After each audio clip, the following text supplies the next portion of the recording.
kahit na ano, pagka gawa ko ng procedure, maghihintay ako ng oras. So habang naghihintay ako, pwede kong gawin yung iba. Usually, ang hinuhuli ko si B60. Kasi ito nga yung pinaka-KSP. So, ano na tayo? Preheat na tayo. Meron na ako mainit na tubig. Importante na lagi tayo may mainit na tubig. So, salin.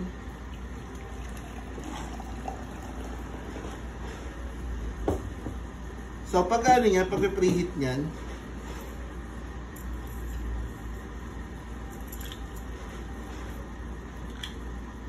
wait lang.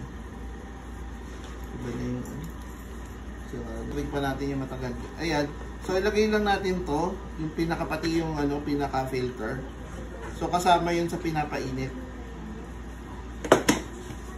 Tapos, shake, shake, shake.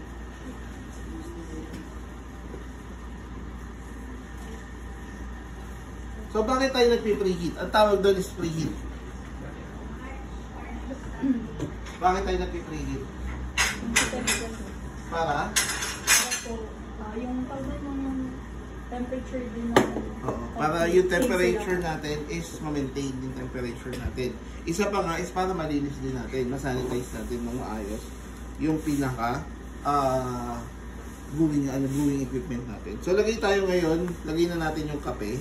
So, handaan nyo na yung pinaka-timer. May timer din to itong ano. So, yan. Lagay ko yan. Tapos, tsaka ko ite-tear. Pagka-tear ko,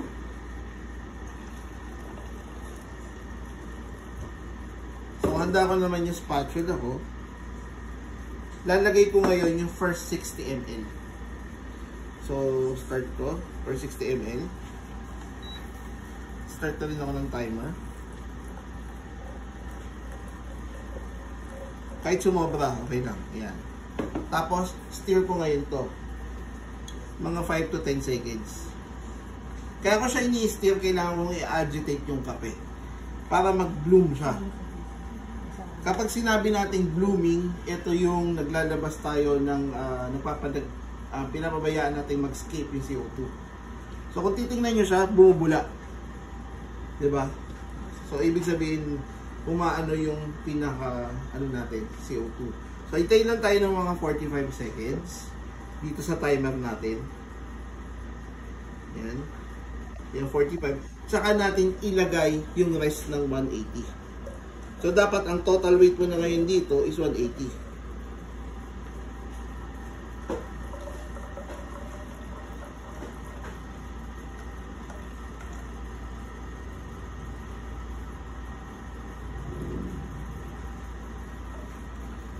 Okay lang yung sumobra. Tapos, balik natin yung takip. Pero hindi pa muna natin siya i-press. Doon lang siya sa pinakaibabaw. Make sure lang natin lahat ng pinaka-particles, coffee particles, is naka-submerge. So, hintay tayo ng 3 to 4 minutes. Depende kung ano gusto nyo lasa. Kung gusto nyo mas matapang, gagawin natin 4 minutes. Kapag gusto nyo medyo matabang, 3 minutes. So, ano gusto nyo? 3 lang. Okay. Ayaw nyo matapang. Susarap nga ito matapang. Diba? Ang ginagawa ko dyan is ito na. Ito. So, magpipreheat na ako ngayon ng siphon. So, sa pagano ng siphon, so, make sure yung pinaka-filter nyo is nakalock. May lock siya. Ayun yung pinaka-hook na yun. Ang hawak, lagi is dito sa ilalim. Huwag dito sa ibabaw habang gumagamit ng filter, ha. Ayan.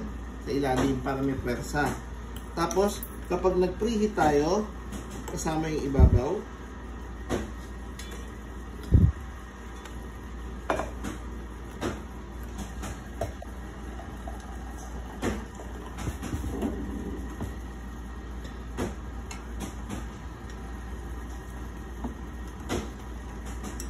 Tapos, balik muna natin yung sa cover. Tapos, tapon natin. So, ngayon magsusukat naman ako ng 180 ml. So, ito, pwede ng diretso.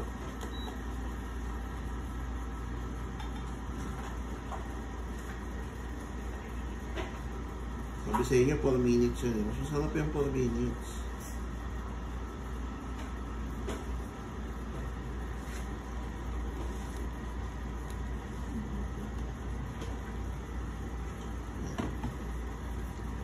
So, lagay tayo nung ano. Buksan natin itong lighter.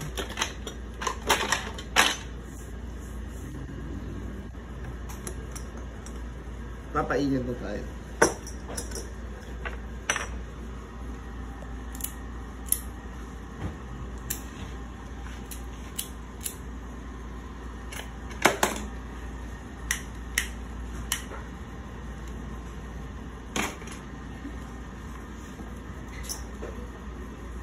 Kapag napansin nyo medyo maliit, kung naliliitan kayo, pwede nyo namang i-adjust.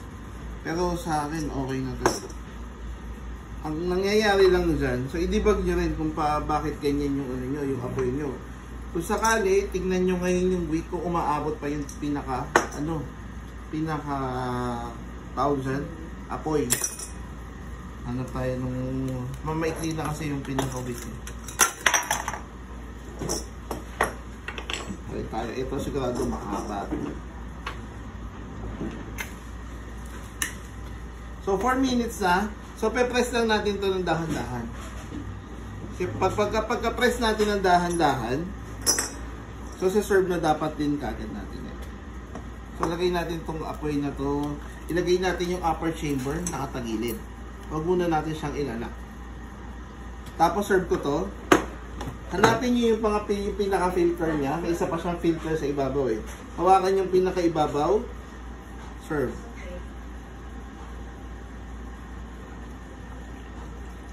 So, kung mapapansin nyo, check nyo ngayon yung pinaka-physical appearance ng kape nyo. Ano siya? Malibnaw? Ano pa? Di ba kumikintab? So, oily. Medyo oily siya. So ngayon, titikman nyo ito. Slurp pa.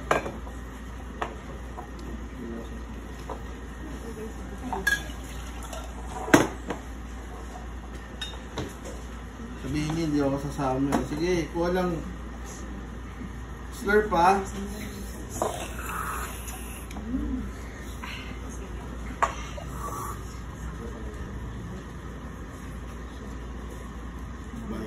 Kaya uminom ng tubig para lang ma-cleanse yung palate.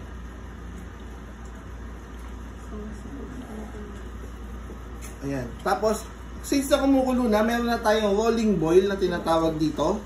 Ayan, ganyan na guys. Ilangan kumukulo ng ganyan. Saka natin siya isi-seal ng konti.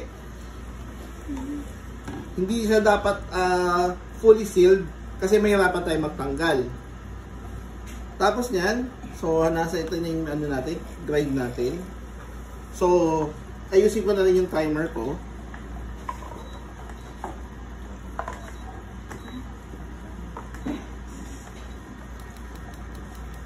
Ayan. So, pagkalagay ko nito, start din ako ng timer. So, sige, para makita nyo. Tapos, sabay, stir ko siya, mga 5 to 10 seconds.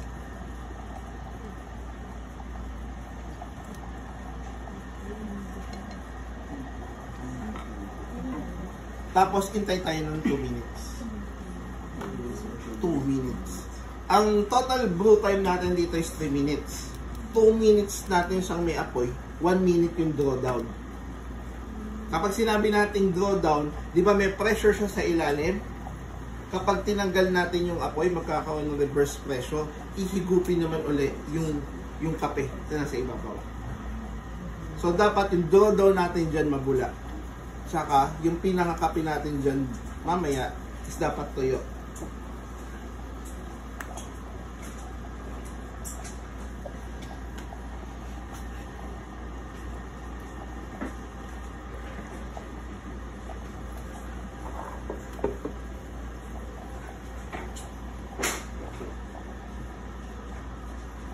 Habang ganyan, ganito, pwede na tayong mag-ano nito.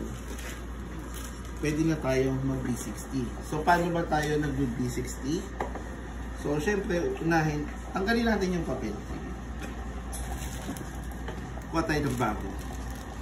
Gusto ng assessor na may ibang assessor na ayaw pahawakan yung loob. So, kukuha tayo ng tongs. Pinaka-tongs natin. Ang dami pala nito. So, una natin is itupi natin yung gilid. Ayan. Tutupi natin yan. Pinaka-gilid na yan. Yung meron siyang parang pinaghugpungan. Ayan. Tapos, buka natin siya using yung tongs. Tupirin natin siyang pagano.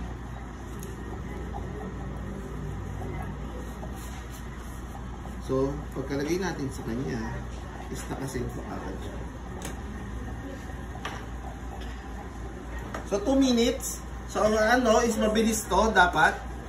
Kahit hindi nyo muna mapatay yung apoy. So, then, tapos, stir. Mga 10 to, 5 to 10 times. So, tapos, tsaka natin patayin yung apoy natin.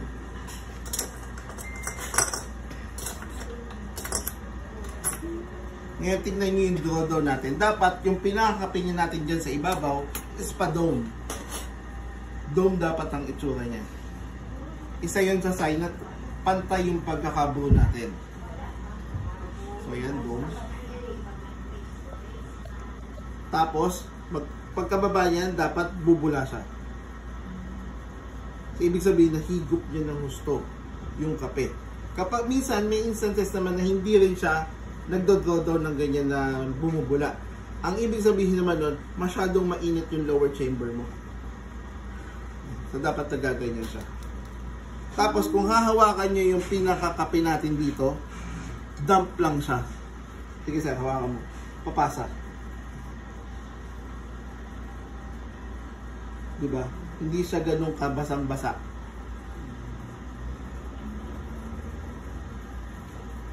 So, pagtatanggal nito, shake lang natin. Shake. Ayok, huwag niyong gaganituhin ha. Huwag niyong magaganon. Naku, baka mabasag yan. So, serve na natin. So, pag serve nito, kita niyo naman to, sharp nito. Parang si Mr. White. So, pag serve nyo, pagkagawa nyo, serve nyo kagad sa, sa assessor. Sabi mo, sir, kape mo. Hindi. Sir, your brewed coffee using siphon. So, yan. May natira pang kape kanina? Wala, inubos nyo, hindi natikman. Okay, so ngayon, ito naman pangalawang titikman natin. Kuha kayo ng konting tubig doon, tapos para lang mahugasan yung ano nyo, yung bibig nyo. Sige, kuha kayo. Sa siphon, mas malinis to. Mas clean ang finish nito. Dahil nga, gagamit tayo ng paper filter. So, preheat na tayo. So, dito kay pour over o sa B60, ang pagpe-preheat dapat ang gamitin natin is yung gooseneck. Bakit kailangan gooseneck? So, compare muna natin yung pagbubuhos. Bakit mas magandang gumamit ng gooseneck? So, ito ang buhos ko. Tatry kong magbuhos ng pinakamanipis, yung pinakakonti lang. Gamit yung pinaka-kettle.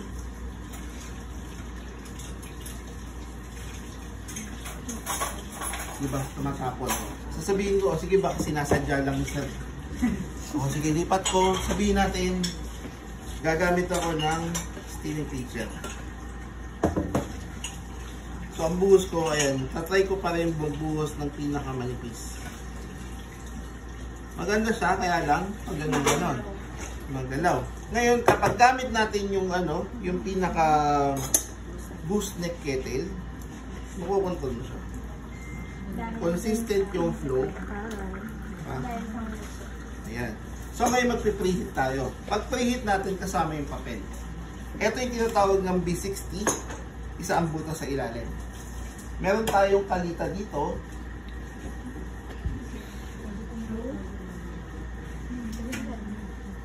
Kaya pakuha nga o kaya yung ground sa dito. Yan. Salamat. So, ito yung tinatawag naman na kalita. So, pag Pag fold naman, in case na ito yung makuha sa inyo, mabigay sa inyo, ang pag-fold naman ito is dapat ito yung una. Tapos tsaka natin siya ipip. Yan. Tsaka pagbukas niya, pagbukas nyo, nakaano kagad siya. Nakasakot kagad, sukat kagad siya. Pero kasi, ayoko nung ginagamitan ng kalita. Ayoko siya. Para kasi sa akin, parang masyadong naka-flat yung pinakakape. Mas gusto ko kasi concentrated yung kape. Katulad nung kay B60. B60 kasi isa lang ang butas.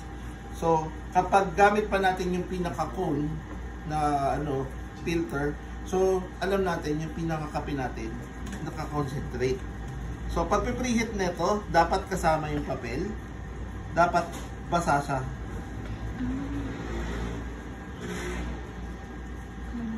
So, bakit kasama yung papel? Para hindi maglasa ng papel. Ma-wash out din yung pinaka-paper taste niya. So, yan. Na-preheat na natin. Ngayon, gagawin natin yung 5 pours. 5 beses tayo magbubuhos. Unang buhos natin is 60 ml. Tapos, increments ng tawag dito, ng 30 ml.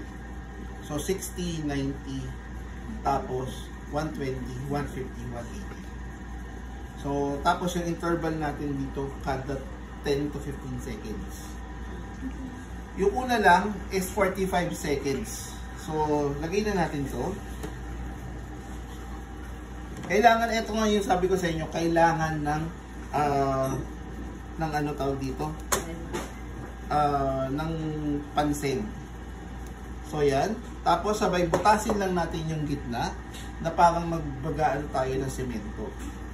Di wala pa akong timer nito, ha? Tapos, ite-tear ko na uli siya. Tapos, saka ako maglalagay ng first 60 ml. So, simula akong timer. Ang pagpupur nito, simula sa gitna, palabas. Paikot, ha?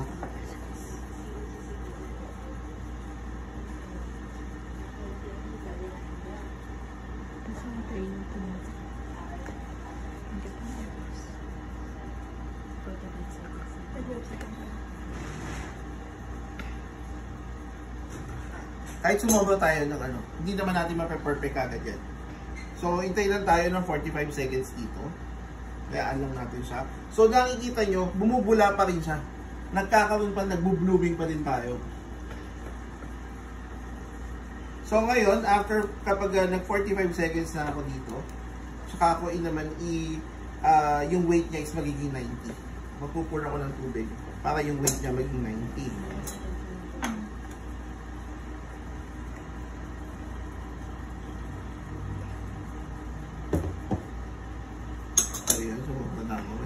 Tapos busuli ako para mag 90 naman.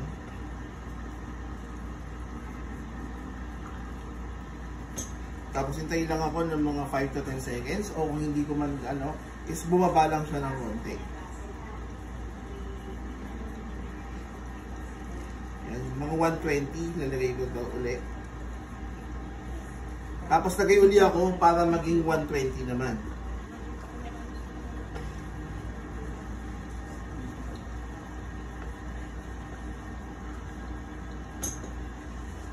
Kaya ako rin siyang bumagsak. Tapos hintayin naman ako ng mga 145 dito.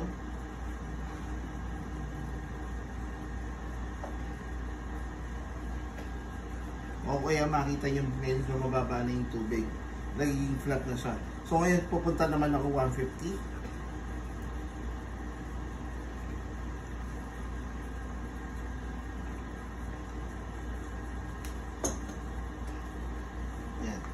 Tapos yung dulo natin, kung gusto nyo medyo sumarap, ito naman yung tinatawag na immersion type ng pagbubuhos. So from 150 to 180, i-boost lang natin sa gitna. Sabihin nyo kapag tinanong ni assessor, yan po yung blooming type. Pero kapag sinabi niya ipaikot, ikot po.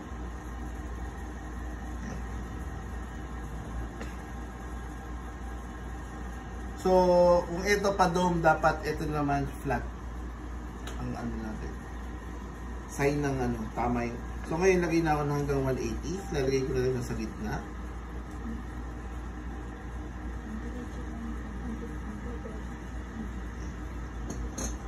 So hintayin na lang ako matapos. So ang total ano ko nito, ayoko nakakita ng countdown timer. Puro tayo stopwatch. Kasi gusto makita niya si sir kung ilang minutes yung pinaka blue time, total blue time. So yun, kahit lampas na ako ng 3 minutes, tuloy-tuloy pa rin ako. Hintayin ko lang siyang bumaba pa ng konti yung tubig. Ayan.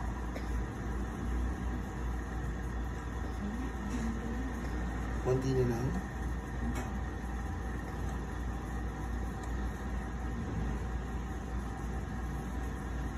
Pwede na yan. Mga ganyan. Yan.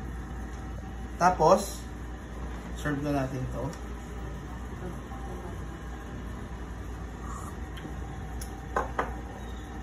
Hugas ulit ng palit.